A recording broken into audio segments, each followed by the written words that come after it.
Colon cancer হয়েছে, খুব চিন্তিত, কি করবেন? ভাববেন না, খালি শুনতে থাকুন।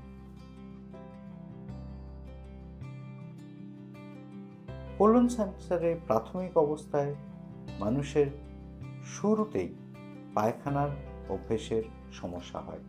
হয়তো কারোর ডায়রিয়া হতে শুরু করলো বা কনস্টিপেশন হতে শুরু করলো হঠাৎ করে, কোনো কারণ ছাড়াই, এবং ওজন কমতে শুরু করলো, অ্যানিমিয়া হলো, পায়খানার রক্ত বেরোলো, পেট ভার লাগছে, বমি বমি লাগছে, পেট গুড়গুড় করছে, এই সবই কোলন ক্যান্সারের লক্ষণ।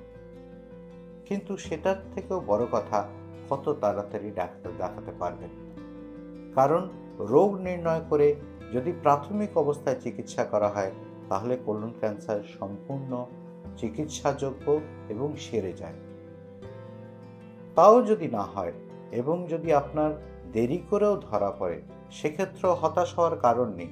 কারণ অপারেশন নিয়ে, কেমোথেরাপি বা রেডিওথেরাপির সাহায্য নিয়ে একজন মানুষ সম্পূর্ণ সুস্থ হয়ে বাকি জীবনটা ক্যান্সারহীন বাঁচতে পারেন। তাই তাড়াতাড়ি চিকিৎসা করাবেন, অহেতুক আতঙ্কিত হবেন না।